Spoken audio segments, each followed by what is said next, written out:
How do you take a photo that conveys the skill or emotion that is anticipation? Well, that's exactly what I'm going to try to do in this video.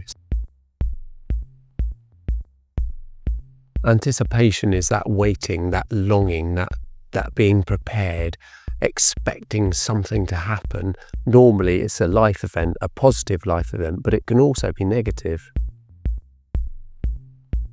You often look forward to or anticipate life events like birthdays, weddings, and in particular, birth of a child, and especially holidays. And this time of year, where we've got Christmas coming up, I think we're all anticipating the fun, the excitement, and the pleasure that we're going to have at Christmas. As I said, anticipation can also be negative, such as if you've gone past a speed trap and you're anticipating receiving that letter in the post sometime in the future. But it could also be that feeling, that anticipation of walking up steep hill in Lincoln and that sense of being fatigued and out of breath. That's anticipation in a negative sense. Anticipation is also a skill. That is something like having the knowledge or knowing the moves your opponent's going to make in a sports game, or being aware of where the ball is or the item that you're trying to catch or throw in a sports match. Anticipation is a really interesting emotion, and I'm full of anticipation that you're enjoying this video, and that if you are, you're going to subscribe to my channel. And if you do, thanks very much indeed.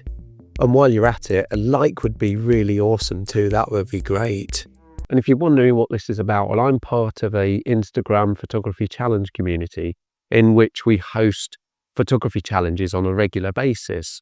I think our photography community is unique and unlike any other challenge that you might have taken part in, because normally you would follow the host, you would post your picture based on their theme, and you'd like and comment, and at the end of it you might actually win something. Whereas we do something quite different. We set ourselves up into groups or teams, and each team takes photos based on the theme. Then they submit those images and they're judged by a panel of judges, and each of those images are given a score. At the end of the round, the team with the most points wins that round, and we base our challenges over 3 rounds. And the team with the most points at the end of those 3 rounds can count themselves the best photography team on Instagram. And I've not seen anything else like it anywhere else on Instagram, and that's why I think we're unique. Each round of our challenges usually consists of a different type of theme. The first round is usually taking a photo of something tangible, for instance a bridge or a lamp or a motor vehicle. The second round is a style or a type of photography, for instance low-key, triptych, panning, that sort of thing. And all of these things helps to make the participant, the photographer, a better photographer and gives them something else to try. And the third round is, which is what this one is generally much more open, and you're given an emotion or a colour or a sort of an idea of a photo to take, and then you have the ability to take whatever picture you want. And that's kind of how it works. I think it's been really successful, and we've been sort of doing this for 5 years. Obviously, if you are part of our community, you know exactly what I'm talking about, so you don't really need to listen to all this. But if you're new to my channel, if you're new to our challenges, that's kind of how we operate. From a photography point of view, you might want to use your skill and preparation to anticipate where the sun is going to rise when you're out at the first thing in the morning trying to take a sunrise, and you've got to use that anticipation or anticipate where that's going to rise on the horizon. But you might also do what I've recently done when I took some pictures of birds in a hide, and I anticipated where those birds were going to land on which perch, and I set my camera up in preparation for that. So I've come out into a very busy Lincoln city centre at night to try to take a couple of pictures that I think will be able to convey that emotion, that skill, if you like, of anticipation. They might be not terribly great shots, but hopefully I'll give you an idea of what's on my mind when I think about anticipation. I've brought out my Olympus EM1 Mark II with me, and I've got my 17mm lens on the front at the moment, and I'm hopefully going to make use of my 45mm lens and I'm going to look for some images that convey anticipation. Let's see how I do. For this first image, and I don't know how well you can see that, but I've got the camera set up just waiting at this crossing, and my picture is telling a story of the anticipation of the person waiting to cross the road when the light goes to green. Of course, because the traffic's not very busy, people just walk on a red man anyway, but that's the idea, that's the shot.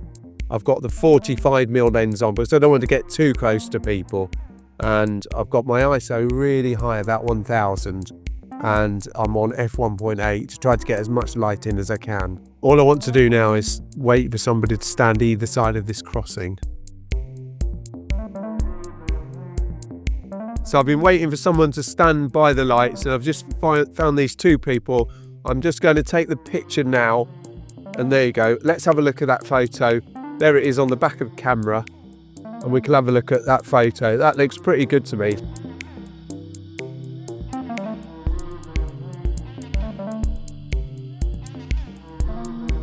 Taking that shot at the crossing was quite a challenge because I had all sorts of people come up to me and talk to me. I'm in a busy centre of town, and people just are interested. They want to know what you're doing, but I've met some really nice people. Then they come up and talk to you. At first, you're not sure what they want, but then you find out that they're really friendly, and it was quite nice, to be honest. There's no better time than Christmas to provide that sense of anticipation, and nothing conveys that Christmas feeling more than a Christmas tree, and that's exactly what I've got behind me. And I'm going to attempt to take a picture of that Christmas tree and hopefully get it to show us, to get that feeling of anticipation. For this image of the Christmas tree, I've gone for a 5-second exposure. I've lowered my ISO right down to as low as it can go, and it's given me a 4-second exposure. And yeah, I'm just going to take this now. I really like the line that this wall, this path is giving round to the tree, and I've got the cathedral on the left hand side just to provide that balance of the Christmas tree and the building beside. I'm not sure if you can see this, hopefully you can. Here goes, let's take this picture now. I didn't use a 2-second timer, perhaps I should have done. I'm not sure if it's going to make a lot of difference. And there you go, there's that picture now.